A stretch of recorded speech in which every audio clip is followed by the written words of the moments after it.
En los últimos años Europa ha vivido una de las peores crisis de refugiados debido a conflictos bélicos y persecuciones, sobre todo en países como Siria y Jordania, donde el Estado Islámico ha buscado controlar en su totalidad estos territorios. Ante esta situación, miles de personas se han visto obligadas a abandonar sus países, buscando refugio en otras naciones. Esto es Punto y Coma. Comenzamos.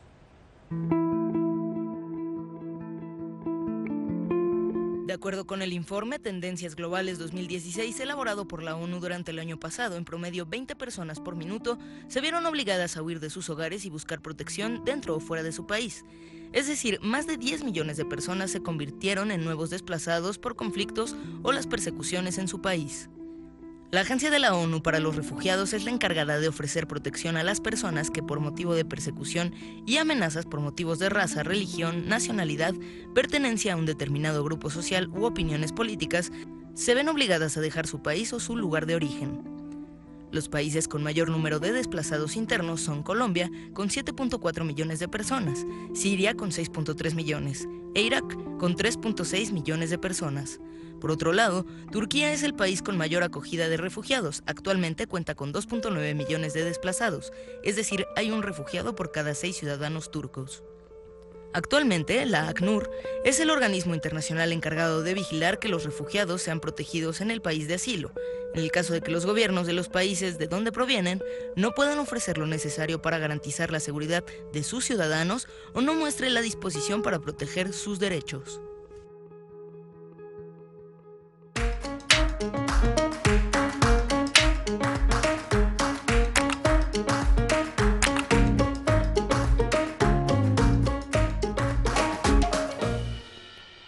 Buenas tardes, yo soy Kimberly Armengol y por supuesto agradezco la presencia de Paola Barquet, de Yasmín Jalil, como todos los martes, y por supuesto de la maestra Elba Coria, directora de la Clínica Jurídica Alaide Fopa de la Universidad Iberoamericana. ¿Cómo están? Bienvenida. Bien, muchas gracias por Bueno, la invitación. nuestro tema son los refugiados, esta grave crisis que ha afectado y ha tocado millones de vidas, como ya lo estábamos viendo, sobre todo en esta zona Siria, Irak, aunque no exclusivamente, en algún momento también lo vimos en Kosovo, en los Balcanes. Cuéntenos.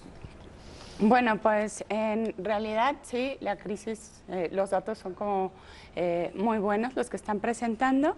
En efecto, hay 65 millones de personas desplazadas en el mundo conforme al informe del ACNUR y también tenemos casi 23 millones de personas refugiadas a nivel mundial. Hemos visto las crisis en Europa y ahora estamos, bueno, en lo que nos toca también la crisis en Centroamérica y también el desplazamiento, los refugiados generados en Venezuela. Esto es un tema que en México y en lugares en donde no tenemos un problema tan grave, de pronto decimos, no puede ser que nada más Angela Merkel acepte refugiados, no puede ser lo que estamos viviendo en estos sitios como son Siria, como son Irán, Irak, en fin. Sin embargo, también en México hay refugiados y también existe discriminación por parte de los mexicanos a esta gente que llega a nuestro país. ¿Nos puedes platicar un poco de esto?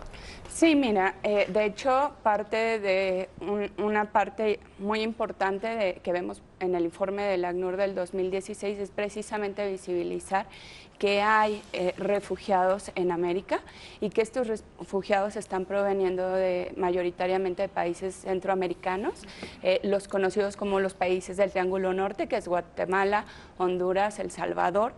Y también lo estamos viendo, por desgracia, con los nacionales de Venezuela. Y es importante que esté en este informe porque no son tan pocos. En realidad sí tenemos un problema de desplazamiento y de personas refugiadas en la región que este informe está visibilizando.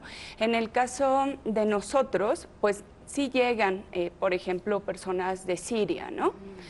Sí han solicitado el reconocimiento como refugiados, pero pues no somos su zona contigua, por ejemplo, pero sí siguen llegando en menor número, ¿no? Sería quizás importante desde el principio tener claro cuál es la diferencia entre emigrantes o migrantes y en este caso los refugiados. Entiendo que los dos tienen algo en común, que es los dos están huyendo de algo, ¿no? En el caso de los migrantes quizás estén huyendo pues más de la pobreza, de la falta de oportunidades, como sucede en el caso de los mexicanos que migran a los Estados Unidos, y del otro lado están los refugiados que más bien huyen de otro asunto, puede ser por persecución política, por alguna guerra o inestabilidad dentro de sus países. ¿Nos puedes platicar un poquito más cuál es la diferencia de estos dos, si estoy en lo correcto?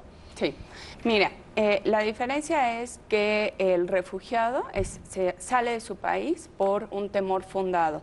¿A qué? A ser perseguido o haber lesionado, dañado su derecho a la vida, a la libertad, a la seguridad, estar en contextos donde hace imposible su vida dentro de ese país, ¿no? A lo mejor lo que estamos viendo, por ejemplo, en Venezuela, por violaciones de derechos humanos, por falta de acceso o de medicamentos, de alimentos, condiciones que hacen que las personas no puedan mantenerse. No nada más es la guerra, no nada más es que te puedan matar, que sigue siendo un elemento muy importante, sino también otro tipo de violaciones a derechos humanos que son tan graves que te hacen imposible permanecer en tu país. Entonces, generalmente lo que nosotros estamos viendo, por ejemplo, son personas que huyen de la violencia porque su vida o su libertad o su seguridad está siendo amenazada si permanecen en el país. En el caso de Centroamérica, por ejemplo, lo que está muy asociada con una falta de protección del Estado. El Estado no tiene la capacidad o la voluntad de poder proteger a su ciudadanía, ¿no? Entonces, eso origina que las personas se vean obligadas a huir e ingresar a otro país a pedir protección. Estaba hablando Yasmín anteriormente del caso de nuestro país, de cómo nosotros tratamos a la gente que también viene a refugiarse a México, porque no somos nada más los que migran a Estados Unidos, sino también somos receptores. ¿Cuál es nuestra política internacional para recibir ya sea a la migración o a los refugiados? Bueno, México es signatario de la Convención sobre el Estatuto de los Refugiados, igual que la mayoría de los países alrededor del mundo, casi todos son signatarios. Entonces todos tenemos... ¿Qué significa? Que significa que todos tenemos esta obligación y este deber de brindar protección a las personas que buscan esa protección en nuestros estados. México es consciente, tiene una tradición latinoamericana de asilo sobre su obligación en brindar protección, que viene aparejado de la solidaridad. ¿Cuáles son los más refugiados que tenemos en México? Centroamericanos, siempre varía, ¿no? Dependiendo también de las situaciones que se van presentando en los países, pero en este momento la mayoría son centroamericanos, fundamentalmente hondureños, son los que más comúnmente solicitan la condición de refugiado, después los salvadoreños y los guatemaltecos, y ahorita justamente en 2016 vemos este éxodo de personas venezolanas. Ahora, hace un momento decías, no son tan poquitos los refugiados que No. tenemos en México. Yo tengo alguna cifra, ahorita me corrige si estoy mal, que el año pasado llegaron 8,781 personas a nuestro país. De estos, ¿todos se quedaron en México o circularon, trataron de llegar a Estados Unidos? De esos, todos solicitaron y concluyeron sus procedimientos en México. Son los que ya se quedaron. Exactamente, se presume que todos se quedaron porque fueron los que concluyeron todo su procedimiento. Y desde la solicitud que ellos presentan hasta que se les acepte o no, ¿qué filtro es el que pasan o no pasan ningún filtro? ¿Nada más por pedir la solicitud ya se les acepta o cuál es el proceso? Si hay un procedimiento, en principio se supone que las personas desde que cruzan la frontera internacional por alguno de estos motivos, de ver amenazada su vida, o ya sea por religión, por las circunstancias que les comenté, desde ese momento se convierten en refugiados. Lo que hace el Estado, en este caso el Estado mexicano, es validar o reconocer que existe esa condición que les impide ser devueltos a su país de origen para salvaguardar su vida.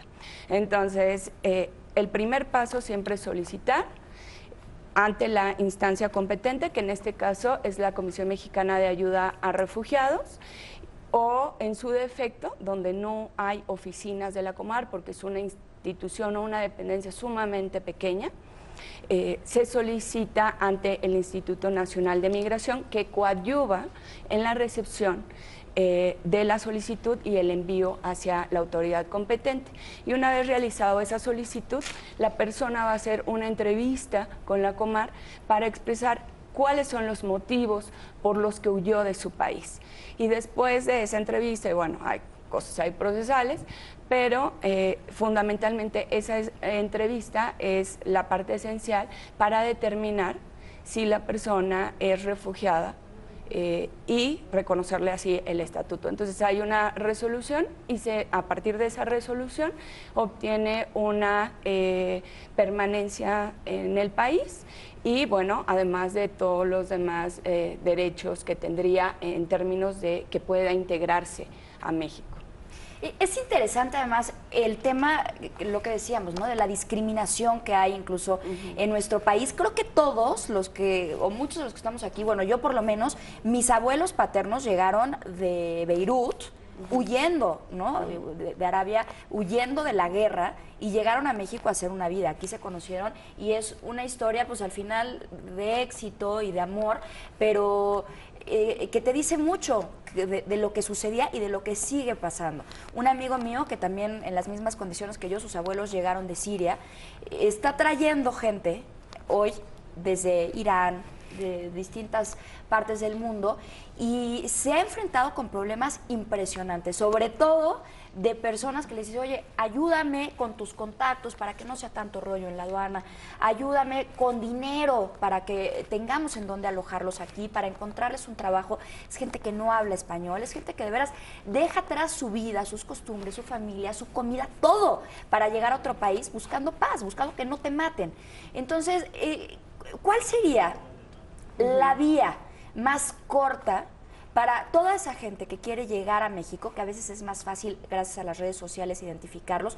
¿Cuál sería la vía más fácil para que pudieran llegar a México y que tuvieran, bueno, a México y a otras partes del mundo, pero y que pudieran tener una vida, pues, lo mejor posible? Si quieres, la dejo aquí en el tintero, hacemos un punto y coma, pero ya sabe, participe con nosotros, por favor, en nuestras redes sociales, @puntoycoma_tv. En materia de derechos humanos, ¿qué acción se debería tomar con los refugiados y solicitantes de asilo por cuestiones políticas? El 18% dice que repatriarlos.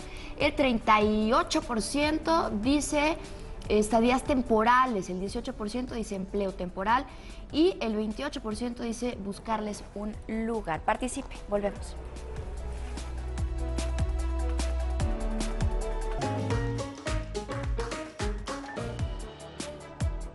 El ACNUR, organismo de la ONU encargado de proteger a los refugiados y desplazados por persecuciones o conflictos, registró a finales del 2018 las siguientes cifras de refugiados por continente.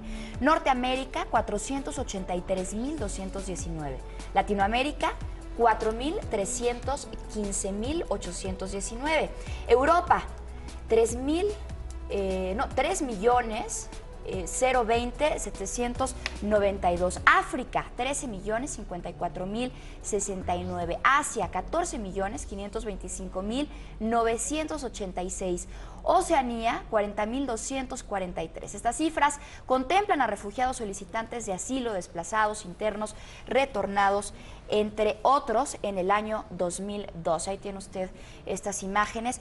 Y bueno, ya le preguntaba yo a la maestra Elba Coria, te platicaba un poco la historia de mis antepasados. Yo le decía que mi abuela, que llega de Beirut, una niñita, iba a Nueva York, en donde tenía familia, y todo el camino lloró porque venía solita, dejó a sus papás, dejó lo que decíamos, cultura. A Pau le pasó un poco lo mismo porque las dos somos de ascendencia libanesa, y cuando llega a Nueva York a tratar de bajarse del barco piensan que está enferma, porque claro que tenía los ojos hinchados de tanto llorar durante todo ese trayecto. No la dejan bajarse y se tiene que venir a México, en donde no conocía a nadie, no tenía familia, no hablaba español, no nada, ¿no? Una niñita. Es muy complicado. Hoy, que te platicaba de estos chavos que llegan de Siria y de Irán, con mi amigo Salim Khoury, llega el primero de Siria, que se está quedando en casa de una amiga, porque claro que no tienen dinero ni siquiera para dónde alojarse. Le abre las puertas una amiga mía que está en nuestras mismas circunstancias, que también es de ascendencia libanesa, y no la voltea a ver, ¿no? Y cuando está sin su marido, no sale de su cuarto, porque culturalmente es un choque muy duro. O sea, para él es una falta de respeto. Entonces, es un problema cultural, es un problema emocional, es un problema político. ¿Cómo enfrentarlo? Y cuál, yo te preguntaba antes del corte, ¿cuál es la vía más corta y más fácil para llegar? Bueno, es complicado hablar de vías más sencillas, ¿no? Siempre es una situación compleja. Hay que recordar, por ejemplo, que los sistemas migratorios y los sistemas de asilo tienen conexiones y desafortunadamente los sistemas migratorios tienden a ser coercitivos, porque cuando hablamos de refugiados o del sistema de asilo, estamos hablando de un sistema humanitario, de solidaridad, y por el otro lado tenemos el sistema migratorio, que es un sistema coercitivo, ¿no? O punitivo. Entonces, cuando estos dos convergen, pues se crean muchas dificultades, por ejemplo, para los traslados de las personas, ¿no? Esa es una situación que, por ejemplo, dentro de los sistemas de asilo se debe de reconocer, que muchas veces las personas se ven obligadas a migrar de manera irregular, es decir, sin documentos, no nada más por el contexto del que están huyendo, sino también pues por las trabas migratorias que se suelen poner a ciertas nacionalidades.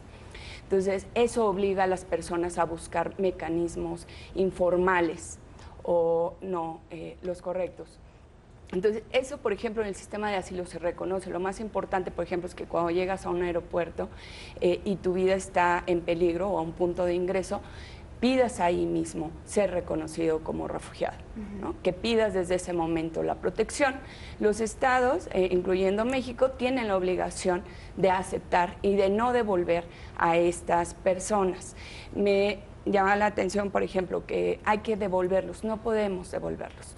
Devolver a las personas en esas circunstancias vamos en contra de los principios de solidaridad como raza humana.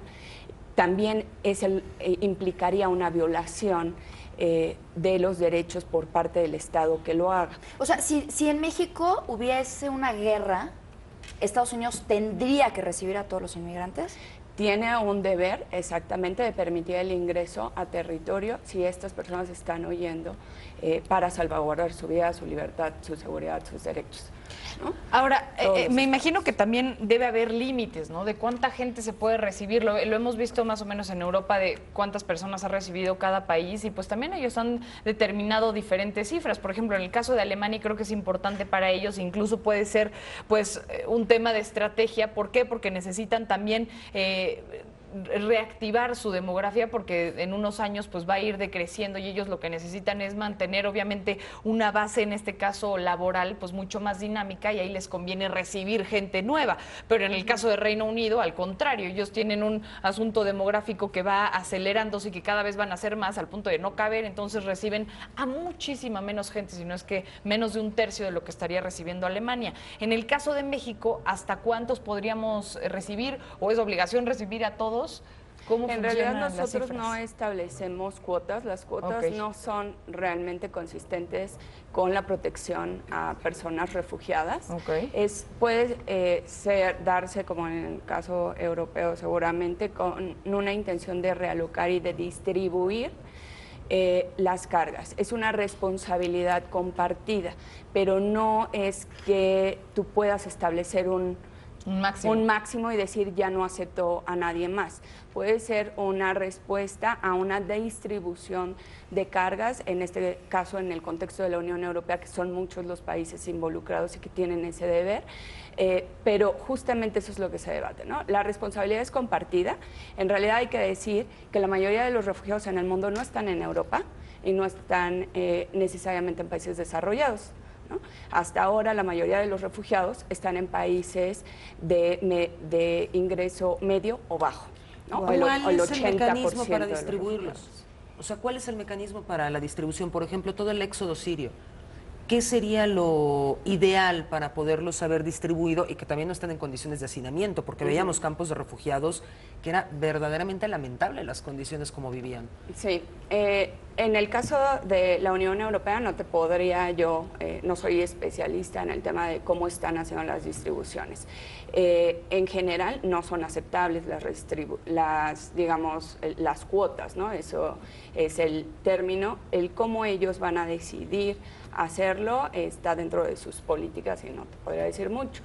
En el caso de México, pues la verdad es que no estamos ni en el de América Latina en una situación de poner cuotas. También hablabas, por ejemplo, son 8.900, son muchísimos considerando el número de refugiados que hemos tenido en los últimos años, se ha duplicado, triplicado, etcétera, pero de todos no son menos, ¿no? En Ecuador eran cerca de 500.000, ¿no? No, en Alemania 1 millón en los últimos 2 años. En los últimos 2 años. 1 millón. Y ahí es donde ellos hacen como estas redistribuciones, ¿no? Entonces, en general, la regla es que tú no estableces una cuota, ¿no? Especialmente no para decir, no para aceptar, a lo mejor para la integración, ¿no? Sobre todo. Esa es una parte muy importante. Tú tienes estas, digamos, 2 fases relevantes. La primera que tiene que ver con el procedimiento de reconocimiento como refugiado, ¿no? Desde el momento en el que solicitas hasta que la autoridad reconoce esa condición, y el otro tiene que ver con la integración. Y en estos momentos sí tenemos retos, evidentemente. Nuestros sistemas de asilo no son lo suficientemente fuertes ni para un monto la mitad del que tenemos ahora, ¿no? Entonces, tienes cuestiones de discriminación, pero la discriminación se tiene que abatir de manera general, tanto para la integración de la persona, para que pueda acceder a un trabajo, para que pueda tener vivienda, ¿no? Si pensamos nosotros en lo que nos piden para rentar un lugar, pues son personas que no tienen eso, ¿no? No tienen un aval, no tienen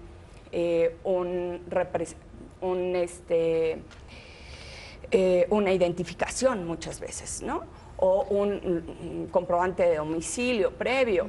Y ahí es cuando pueden hacer la xenofobia, ¿no? Porque creo que también los mexicanos, en el caso específico de los mexicanos, pero obviamente en cualquier país, pues los del lugar se sienten también un tanto celosos de las oportunidades que ni nosotros podemos tener en muchas ocasiones y luego llegan los refugiados, porque lo hemos visto, bueno, me ha tocado muchas veces verlo, por ejemplo, con Proyecto Javeisha, que soy parte de ese equipo que está trayendo también a gente, justamente los refugiados sirios, para que puedan estudiar en México, y las reacciones muchas veces en Twitter es de no, ¿por qué no ayudan primero a los mexicanos? Pues claro que sí, pero son mecanismos que tienen que ir a la par, no pueden ir ni siquiera separados. Es decir, hay que ayudar a los mexicanos, pero también tenemos la responsabilidad de ayudar a los seres humanos en general, sin ponernos aquí la etiqueta de porque mexicano. Porque solo ayudar a uno o sirio, ¿no? Hay que ayudar a todos. Además, México siempre se ha, a nivel, bueno, me refiero, si nos vamos unos años atrás, históricamente México ha sido siempre un país que se ha preocupado por los demás. Bueno, justamente ahorita con lo de Houston estamos viendo cómo nuestro país, a pesar del tema del muro y todo esto, pues el país está ayudando, está mandando ayuda humanitaria para que puedan ayudar en Texas. Entonces, creo que de ese lado, pues no nos tendríamos que preocupar porque México siempre ha ayudado, pero sí quiero preguntarte si existe un verdadero programa para esto que hablas del tema de acoplarse de manera cultural, porque así como los mexicanos nos ponemos celosos, pues podemos empezar a rechazar a los extranjeros en vez de a acobijarlos como lo hemos hecho pues siempre, ¿no? Mira, efectivamente en ese tipo de reacciones es donde está la discriminación. En realidad, si vemos la Constitución, incluso, los derechos ahí establecidos son derechos para todos, no son derechos para los mexicanos, son derechos para mexicanos y extranjeros. En efecto, lo que tú dices es cierto, tiene que ser a todos. El ya establecer esas diferencias es precisamente un sesgo de discriminación y que además no tiene base científica, digamos, comprobable, ¿no? Porque no quitan el trabajo a los mexicanos. En estudios que se han hecho, se comprueba de que no es ese el problema de fondo, ¿no? Sí hay evidentemente impactos de la migración, pero no son los impactos de nos van a venir a quitar el trabajo, nos van a venir a acabar con nuestros servicios de salud, no. Son acciones efectivamente paralelas que se tienen que hacer, en efecto, por solidaridad y porque son seres humanos, ¿no? ¿Cómo podemos evitar el abuso en la figura del asilo o en la figura de los refugiados? Por ejemplo, sabemos, cuando Canadá impone visas a México, es porque muchísimos mexicanos iban a Canadá abusando, diciendo que eran homosexuales y que en México los estaban persiguiendo, que el crimen organizado los iba a matar, y en realidad lo único que estaban haciendo era migrar, porque ninguna de estas cuestiones que decían eran verdaderas. ¿Cómo vamos a poder diferenciar de esta persona es un migrante o esta persona es un refugiado, para que los migrantes no estén ocupando este papel? Con sistemas de asilo eficientes y con vías legales, en caso de que no sean personas refugiadas. El fenómeno que tú señalas ocurre muchas veces porque los sistemas migratorios son demasiado cerrados. Entonces, no existen posibilidades para ciertos colectivos de buscar alguna forma de regularización migratoria o de estancia regular en un país. Entonces, en la medida en la que hay cierto equilibrio entre los sistemas migratorios y los sistemas de asilo, y ambos funcionan bien, en esa medida lo logras. Un paso muy importante, por ejemplo, en el caso de solicitantes, ¿no?, que es el que le compete particularmente a la clínica. Nosotros lo que hacemos es proporcionar asistencia y representación legal. Apoyamos primero con información a las personas sobre quiénes reúnen requisitos para ser refugiadas, que ellos sepan quién puede ser una persona refugiada, que puedan tener procedimientos acompañados de un abogado frente a la Comar, lo cual siempre te va a ayudar a que ese procedimiento sea más imparcial, que la propia autoridad evalúe mejor los casos, que las entrevistas se realicen mejor, ¿no? Y en la medida en que ese sistema funciona, pues va a detectar de manera evidente a los casos de personas que no son refugiadas y también va a detectar a las personas que lo son de manera eficiente, especialmente si tiene el acompañamiento de un abogado que lo va apoyando durante esas etapas. En otros casos, bueno, el sistema migratorio también tendría que contar con herramientas y mecanismos para hacer, ok, estas personas no son reconocidas, ¿qué son las opciones de esta persona? Ya. Bien, pues Elba, con esto vamos rapidísimo, un corte, no se vayan a despegar. Aprovechen el Twitter, ahí nos pueden hacer las preguntas que les interese sobre el tema y pues por supuesto regresamos con esto. Estamos de regreso ya en punto y coma y los países principales de asilo son, y ahí tenemos la tabla: Pakistán 1.700.000, Irán 886.000, Alemania más de 500.000, Kenia más de 500.000, aquí tiene 66, y Jordania 451.000, ahí la fuente es ACNUR.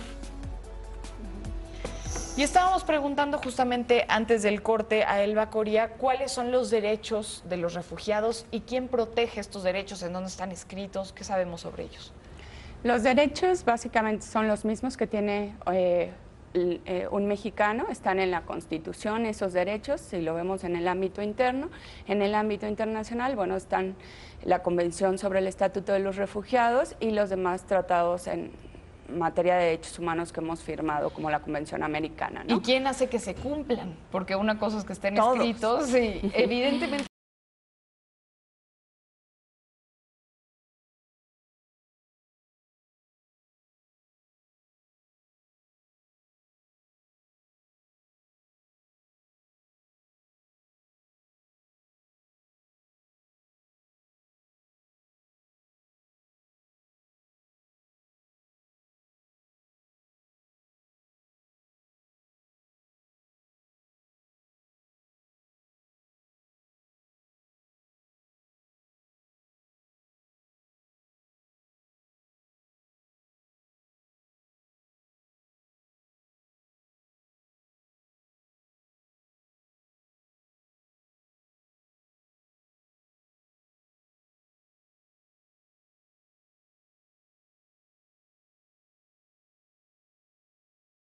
corresponde al sector educativo, el sector laboral también, ¿no? Garantizar y proteger esos derechos a las personas que son refugiadas en igualdad de circunstancias que otras personas. En el caso, por ejemplo, de los refugiados, uno muy importante es el de la reunificación familiar, ¿no? El derecho que tienen las personas, por ejemplo, a solicitar que sus familiares puedan reunirse con ellos en el país, lo cual ayuda, por ejemplo, en temas de integración. Para que ellos mismos, ¿no?, lo que tú comentabas de cómo la persona se sentía frente al exilio, etcétera, el que puedan estar al lado de sus familias es fundamental para que las personas puedan recuperarse y permanecer en el país y contribuir al desarrollo del país de asilo. Elba, en el caso mexicano no estamos hablando de situaciones tan claras como Venezuela. Un refugiado de cualquier otra nacionalidad, un refugiado argentino, ¿qué características tiene que cumplir para poder tener esta figura de refugio, de asilo? Bueno, la convención te habla de 5 motivos, que es la persecución por motivo de raza, de religión, uno que le llaman grupo social, ¿no? Nacionalidad, y ya te dije raza, nacionalidad, religión, grupo social y... ¿Violencia o alguna guerra o algo así? No, fíjate. ¿Libertad? Se me va ahorita el otro. Pero bueno, son estos 5 motivos. Y también, bueno, la guerra está implícita en esos... Okay. Porque cubre todas. En esos motivos podría ser. Y hay también otra definición que tiene que ver con violencia generalizada, con violación masiva de derechos humanos, con conflictos armados, con conflictos internos, con situaciones que perturben gravemente el orden público. Y entonces, digamos que se tienen que hacer análisis para ver cuál es la situación concreta o ese motivo particular de las personas para ser reconocidas como refugiadas. Género. ¿Es solo para esa persona o es extensivo a su familia? O sea, yo voy y pido refugio. ¿Eso incluye a toda mi familia o solo a mí? Eso incluye, si tú sales con tu familia, ¿no? Tú eres, digamos, el titular, pero sí, también existe la protección para toda tu familia. ¿Y el Estado receptor de alguna forma tiene la obligación de incluirme socialmente, de ayudarme a conseguir, por ejemplo, un trabajo? Vemos la figura esta que hacía Estados Unidos con Cuba, la ley pies secas, pies mojados, ¿no? Llegaban, casi les daban trabajo, les daban todo. ¿En México pasa algo semejante? O sea, viene un argentino, ya le dimos refugio, ¿y qué pasa con él? Después de eso viene la etapa de la integración, ¿no? ¿El Estado se encarga? No, la persona es también autogestiva, o sea, partícipe de eso, pero ¿no? los ayudan buscando trabajo, algo. Generalmente es la sociedad civil quien tiene ese rol, ¿no? En México. Sí Como mi debería amiga, de haber, ¿no? Que recibe en su exactamente. casa a este chavo sirio. Sí debería de haber políticas dirigidas a promover la integración y eso es lo que ahora se está tratando de impulsar, que las personas puedan acceder a trabajo, educación, etcétera.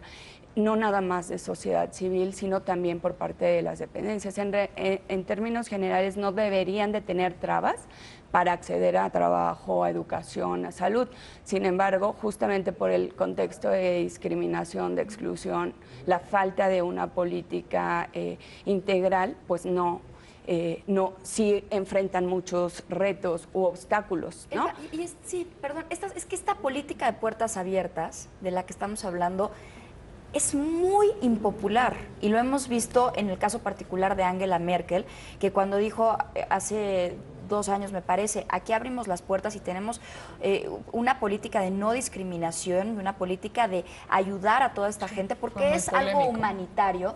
Hubo mucha gente que la apoyó, sin embargo, hoy que está a 4 semanas de las elecciones y que se está postulando por 4ª vez, la gente no está tan de acuerdo, ¿no? Es decir, la última vez tenía, me parece que un 45% de gente que simpatizaba con ella, hoy ha caído a un 30% y me parece que también hay que ponerse en los zapatos de la población, ¿no? Yo soy la primera en apoyar estas políticas de puertas abiertas porque, ya lo dije, o sea, pero vengo no son de algo populares así, siempre. pero no son populares. Y lo que decías, bueno, es que hay poco trabajo y va a venir alguien y se lo van a dar, aunque no sea así, creo que la percepción de la gente no es de aceptarla tan fácilmente, ¿no? Sí, sí.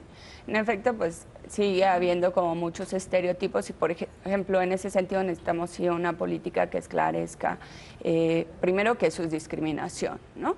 Y poder ser conscientes, porque tú no puedes abatir la discriminación hasta que no eres consciente de que existe, ¿no? Entonces, para eso debe también haber políticas focalizadas al abatimiento de la discriminación contra personas refugiadas extranjeras, pero no nada más en este país, son muchos los temas para batir la discriminación, ¿no? Pero ahora, Elba, ellos. estás con nosotros por un motivo en especial, porque además tú eres directora, y lo voy a leer porque está a largo, de la Clínica Jurídica, la IDFOPA de la Universidad Iberoamericana. Cuéntanos qué haces ahí, porque tú haces un granito de arena que es muy importante. ¿Cuál es tu tarea allá? Pues mira, la clínica busca sobre todo fortalecer precisamente la participación de, en este caso, los estudiantes de Derecho en los temas sociales y en lo que vendría siendo temas de solidaridad y de justicia social. Todas las profesiones, ¿no?, podemos poner un grano de arena en diferentes temas, ¿no? En este caso nosotros lo hacemos con los refugiados y con los estudiantes de Derecho de la Ibero, justo para involucrarlos en lo que es la defensa legal de las personas con necesidades de protección internacional, que puedan apoyar a las personas dando información sobre quién puede ser un refugiado, cuáles son sus derechos, cómo gestionar incluso, ¿no? No me dejaron entrar a salud o no me dieron el servicio de salud, ¿qué puedo hacer?, ¿no? O estoy solicitando la condición de refugiado, pero no entiendo el procedimiento, yo quiero que alguien me ayude, me asesora. Esa información la damos en compañía de los estudiantes y es una experiencia sumamente grata porque también les permite a ellos ver cuáles son los retos que las personas enfrentan en el día a día, ¿no? Nosotros incluso combatir estos idearios. Danos un segundo, punto y coma. Elba Coria, gracias por estar con nosotros. Muchas Yasmín gracias. Jalil, Paola Barquet, gracias. Quédese con Gaby Claseta.